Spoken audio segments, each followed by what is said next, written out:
Hello tout le monde, on se retrouve pour une nouvelle vidéo backstage et aujourd'hui on va parler des rôles dans Mindfact TV pour savoir un peu qui fait quoi. Alors avant tout, vous n'êtes pas forcément censé le savoir, mais tout est fait à deux. Le projet, tout ça, c'est que nous deux. Et donc c'est fait en autoproduction et sans aucun financement autre que notre argent de poche. C'est important de le préciser pour la suite de la vidéo, mais si vous suivez déjà nos aventures et si vous avez notamment vu la vidéo bilan de notre première année sur YouTube, vous savez déjà que c'était pas forcément un démarrage facile et ce pour diverses raisons. Et encore, on a fait que survoler les problèmes sans trop raconter les anecdotes en détail, donc... Ouais. On va notamment parler des différents logiciels et outils qu'on utilise au sein de Mindfact. On espère que cette vidéo vous intéressera, que ce soit pour l'aspect technique ou par simple curiosité. C'est aussi l'occasion d'en apprendre un peu plus sur nous et sur ce qu'on fait. C'est parti. C'est vrai qu'on prend pas toujours le temps de débriefer avec vous, et franchement c'est bien dommage, parce que croyez-moi qu'il s'en passe des choses. Pour autant, on voudrait quand même remédier à ça, donc n'hésitez pas à nous dire en commentaire si vous aimez les formats tels que celui-ci, où on parle des coulisses et autres aléas. Actuellement, MFTV, c'est une boîte de production en devenir qui se traduit par une vidéo par mois sur YouTube. Il y a 5 catégories de contenu à découvrir, et le tout en français, en anglais, avec des sous-titres aux petits oignons. Et maintenant, un an plus tard, on est également en direct chaque semaine sur Twitch. On fait du couch gaming, des blind tests, des jeux de société et de la cuisine également maintenant. Du coup, Betty's Kitchen. On adore vous recevoir et en plus on vient de devenir affilié sur Twitch. So, n'hésitez pas à nous rejoindre là-bas. Récemment, on a sorti un système de calendrier et de planning à la semaine et ça permet de créer un rendez-vous, donc je vous invite à aller voir ça en description.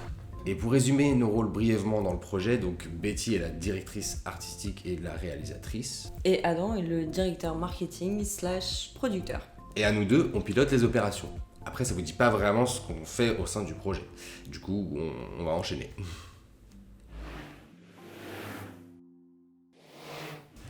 Les plus observateurs d'entre vous auront sans doute compris qu'on partageait plus qu'un projet ensemble. Et bien avant l'idée de créer Mindfact, je pense qu'on s'est surtout bien trouvés tous les deux. Et pourtant, que ce soit dans notre couple ou au sein du projet, notre relation est assez spéciale. En gros, il y a une vraie complémentarité dans notre duo.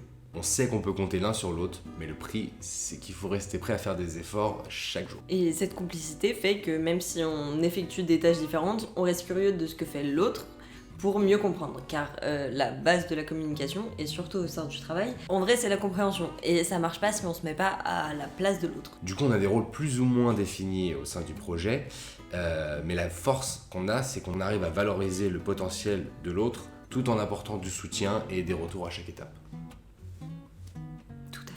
On connaît tous les deux la théorie et la technique nécessaire à la production de nos différents contenus, mais je vous rassure, ça s'est pas mis en place en un week-end.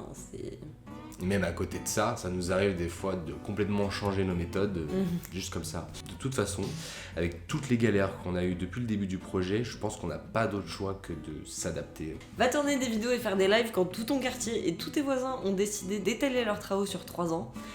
Et le tout sans jamais prévenir personne, ce serait pas drôle, ça serait faire preuve de civisme, et faudrait pas, non.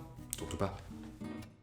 Et on vous voit venir, c'est pas aussi simple de déménager avec la crise, et aussi le fait qu'il faut qu'on trouve un endroit compatible avec nos différentes activités, et au moins autant que celui où on est actuellement, et ça réduit un peu beaucoup les recherches. Beaucoup de gens naissent avec une imagination débordante qui finit malheureusement souvent découpée en morceaux par soit l'éducation nationale, soit les parents. D'ailleurs, on rattache souvent le concept d'imagination à l'enfance et c'est rare de la conserver en grandissant. Il y a des gens qui parviennent à conserver leur imagination ou à recouvrir leur curiosité plus tard, à l'âge adulte, comme c'était le cas pour nous par exemple. Et pas mal de nos connaissances également. Mais dans la majorité des cas, malheureusement, c'est pas très encouragé et nombreux sont celles et ceux qui vont passer leur vie à s'éloigner de ce qui les anime vraiment ou les fait vibrer. Et c'est du vrai gâchis. Alors l'imagination c'est une chose, mais le processus créatif c'est une autre histoire. C'est une histoire pleine de doutes, d'incertitudes et d'autoflagellation aussi. La créativité s'exprime différemment selon votre personnalité. Certains ont besoin de dédier un moment spécifiquement consacré pour ça, alors que d'autres laisseront leurs idées venir à eux et agiront plutôt dans l'instant. Il existe autant de façons de faire que d'individus. Alors concrètement, comment ça se passe chez MFTV? Encore une fois, ça dépend honnêtement. Parce que autant on arrive justement à se poser pour réfléchir parce qu'on a un concept et une idée bien précise et on veut atteindre un objectif, mais autant voilà, ça nous arrive d'être frappé comme ça par une idée out of nowhere. Mais généralement, ça se passe à peu près comme ça. L'un de nous deux dit « je viens d'avoir une idée ». C'est rarement abouti au début, on est sur le canapé en train de regarder Malcolm, et d'un coup on se regarde en mode « mais je viens de penser à un truc ». Ça peut être à propos d'un nouveau concept ou une idée pour améliorer un concept qui est déjà existant. C'est ça. Et du coup, si c'est une nouvelle idée, on va échanger autour d'elle. On se demande si c'est plutôt pour de la vidéo ou du live. On s'interroge sur le format d'adaptation de cette idée. Ensuite, une fois qu'on a une idée de ça, on va se demander si c'est plutôt... donc pour une vidéo, est-ce que ça va être un programme récurrent ou un concept unique? On va se poser un peu toutes ces questions. Et ensuite, ça va être quelle est la catégorie de ce concept et en quelle langue va être tournée cette vidéo? Beaucoup de questions. Et après tout ça, on va étudier la faisabilité du projet, c'est-à-dire est-ce qu'on a les moyens actuellement de le réaliser ou est-ce qu'on va le repousser à plus tard, bien plus tard. Où on aurait hypothétiquement les moyens. Et du coup, en fonction de ça, soit on garde l'idée de côté en l'ayant approfondie ou pas, ou alors elle devient une priorité et elle peut prendre le pas sur d'autres concepts. Ça arrive. Concrètement, ça se passe comme ça. Avant de parler de nos différentes casquettes, on doit juste préciser que parfois l'un va prendre le relais sur le travail de l'autre. Concrètement, on partage certaines compétences. Par exemple, même si Betty réalise et monte toutes les vidéos, et que Adam rédige tous les scénarios et les transcriptions, il nous arrive d'interchanger les rôles. Comme pour l'épisode 1 de The American Way par exemple. La vérité, c'est que Bertie, elle a clairement plus participé au scénar que moi, parce qu'elle connaissait déjà le sujet des serial killers, et en plus, ça l'intéressait. Donc, c'était le plus logique. Yes. Et ça n'empêche pas Adam de prendre parfois le relais sur le montage, notamment sur les parties musique et transition sonore des vidéos. Dans tous les cas, c'est un projet qu'on fait à deux, donc on a tout intérêt à se soutenir et à bien communiquer pour éviter la frustration tout simplement. Juste parlez-vous en fait. Soyez honnête avec vous-même. Ceci étant dit, en règle générale, pour ce qui est des vidéos, Adam va établir une première version de scénario. D'ailleurs, on n'a pas encore parlé du versionnage, mais c'est un outil très puissant. On va y revenir dans un instant. Et Betty, elle va s'occuper de la réalisation. Donc tout ce qui est la sélection des cadres, travailler la lumière, faire les réglages des caméras. Des micros. Et le montage, c'est aussi Betty qui s'en charge. Et je vous laisse imaginer son boulot sur des projets comme Pimp My Garden qui représente un truc comme 4 mois de tournage avec plusieurs caméras. Enfin bref. Yeah. Et en parallèle, Adam recherche des morceaux de musique si besoin et rédige les titres et descriptions YouTube, les sous-titres qu'il fait une fois la vidéo publiée directement sur l'outil de création de sous-titres de YouTube, la partie texte également, des posts promotionnels sur Instagram et Facebook via des templates spéciales Mindfact, et tout ça évidemment en français et en anglais. Voilà. On a une bonne dose de travail à nous deux. Et en soi, la communication autour des projets, elle se fait à deux. On la pense et on la crée, on la réalise à deux. Adam bosse généralement sur la partie marketing et promotion. Et Betty va assurer la partie des visuels, les posts, les trailers, les stories, etc. En soi, nos rôles dans le projet sont assez logiques, dans le sens où ils correspondent à nos personnalités, quoi. Bertie, elle a toujours été passionnée de cinéma et de design. Et Adam par la musique et la linguistique, on ne fait que rentabiliser nos passions. On parlait de vidéo jusque-là, mais le direct, c'est encore une autre histoire. On découvre cette expérience tous les deux depuis novembre dernier. Et pour le coup, on se fend la poire, si je peux me permettre. D'ailleurs, il est vrai que la plupart de nos vidéos sont scriptées pour des raisons logiques de facilité, surtout quand la vidéo est en anglais par exemple. Mais si vous préférez le contenu plus spontané, c'est sur Twitch qu'il faudra nous suivre. Et c'est parti pour la caisse à outils. Alors Betty, quels sont vos secrets ? Principalement, j'utilise la suite Adobe. Du coup, je fais le montage sur Premiere et les animations sur After Effects. Et on récupère le son généralement enregistré sur Audition. Ensuite, il y a toujours dans la suite Adobe un peu de Photoshop et Illustrator. Du coup, ça c'est plus pour les miniatures de vidéos et pour les logos. Mais sinon, surtout, majoritairement, l'outil sur lequel je passe la majorité de mon temps avec Premiere, c'est Canva. Moi, de mon côté, j'utilise énormément la très bonne suite de Google, qui est, ma foi, pour un outil majoritairement gratuit, très complet. J'utilise aussi des petits outils marketing à droite à gauche, dans l'unique but de vous satisfaire toujours plus. Et moi, personnellement, l'outil que j'utilise le plus, c'est la bibliothèque musicale de YouTube. Et en fait, ils mettent des morceaux à disposition qui sont libres de droit. Et pour la plupart, je pense à 90%, vous n'avez même pas besoin de les créditer ou quoi en description YouTube. Donc c'est assez cool. Yes. Et du coup, on va juste vous faire une présentation un peu plus exhaustive de du coup Canva et la bibliothèque audio de YouTube, qui ont tous les deux la particularité d'être des outils très puissants et un service de qualité, mais ils partagent aussi le même inconvénient. Concrètement, ces outils-là, ils sont un peu comme une friperie dans la vraie vie. C'est-à-dire que tu peux trouver des vraies pépites, mais avant de trouver cette pièce-là, tu vas passer devant un tas de sapes, c'est pas du tout ce que tu cherches. Et le seul secret, c'est de chercher et scroller pendant des heures. Des jours. Que dis-je, des années. Pour ceux qui sont curieux, on va faire un petit tour pour vous montrer un petit peu ces outils qui sont Canva et la bibliothèque de YouTube pour que vous puissiez un peu voir à quoi ça ressemble. Et concrètement, du coup, Canva, c'est un outil de design simplifié. C'est majoritairement connu pour les CV, et si vous connaissez cet outil-là, c'est certainement pour cette fonctionnalité. Mais ils se réinventent très souvent et ils ajoutent de nombreuses mises à jour et nouvelles fonctionnalités. Et comme récemment le détourage automatique, et ça, genre, pour les miniatures, c'est idéal. Priceless. Du coup, vous avez accès à une base de données de photostock et vidéostock assez conséquente. Ça fonctionne par mots-clés. Du coup, c'est vous tapez un mot-clé et ensuite vous scrollez pendant des heures, comme mentionné précédemment, pour trouver la pépite, le vidéostock, le background animé qui va faire que votre vidéo est parfaite.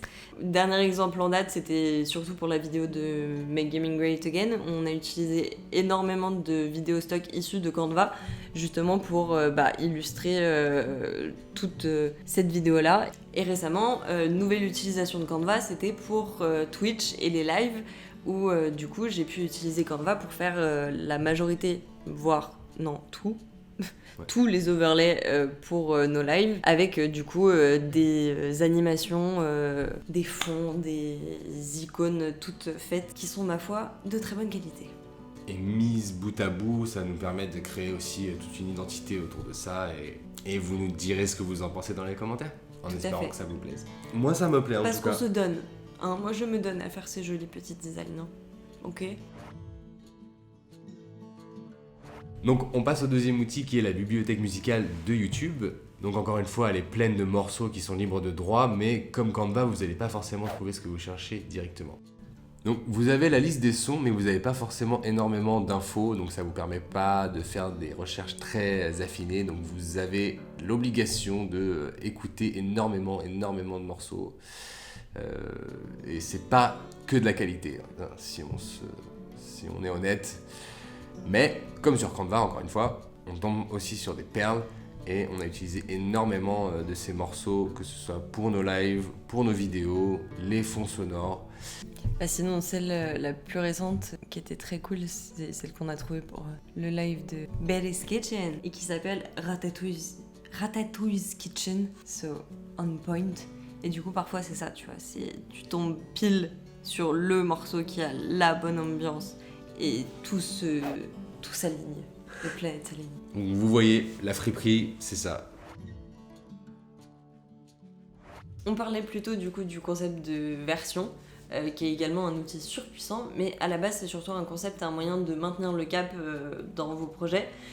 Par exemple, cette vidéo-là compte 4 version de script avant la VF, version finale, ou VDEF, version définitive.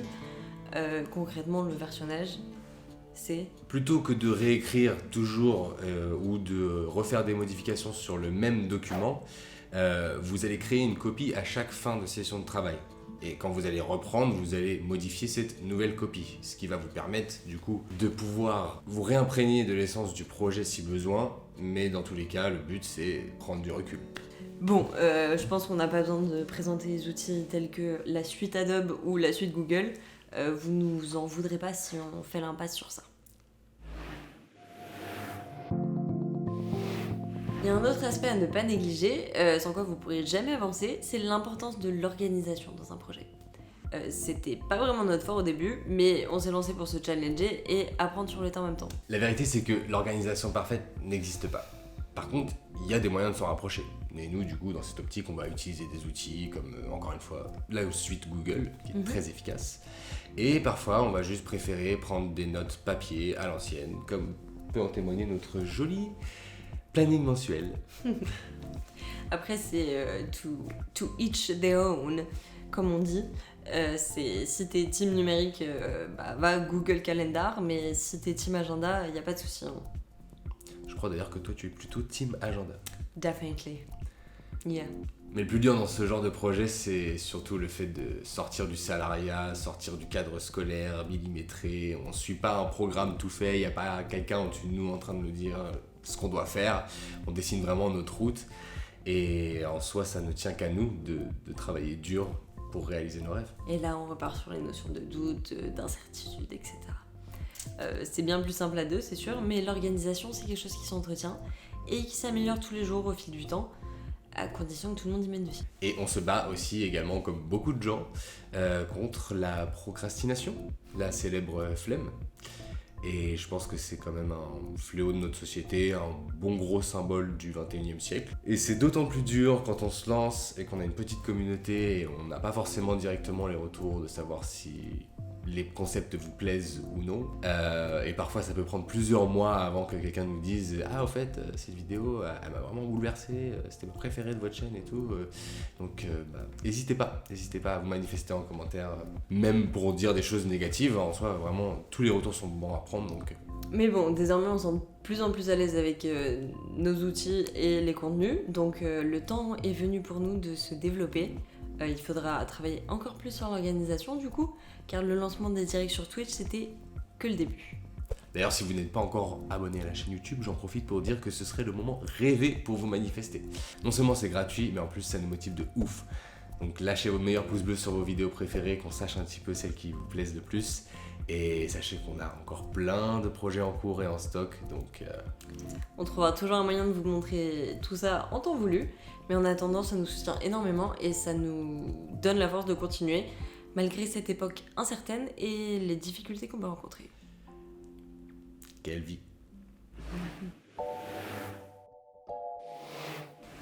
Alors, on approche de la fin de cette vidéo et je pense que vous pouvez vous demander si tout est parfait dans notre couple et ou au sein du projet. Et c'est une question légitime en sachant qu'on parle de nous depuis tout à l'heure. Alors, une réponse simple. Non, ce n'est pas parfait et non, ce n'est pas facile tous les jours. Un conseil peut-être pour nos chers téléspectateurs ? Ma foi, je dirais rester ouvert et bienveillant, à l'écoute aussi, mais le plus sincère possible. Honesty is the best policy. Et pour la route, un avertissement, une mise en garde. Je dirais qu'il faut éviter à tout prix de refouler. Je pense que c'est la pire chose à faire. Sincèrement, je pense que des fois, il vaut mieux juste s'engueuler un bon coup. Ça ira beaucoup plus vite pour avancer. Et surtout, ne pas laisser de non-dit dans une relation et trop garder pour soi. C'est vraiment mauvais. That's a good advice. Pour tous les autres conseils, vous pouvez nous suivre ici. Et vous en trouverez normalement disséminés un petit peu partout. On va s'arrêter là pour aujourd'hui, mais on vous remercie si vous êtes toujours là. N'hésitez pas à partager, ça fait toujours plaisir. Et puis quant à nous, on se dit à très bientôt. Sachez qu'actuellement, on travaille sur la structure du projet.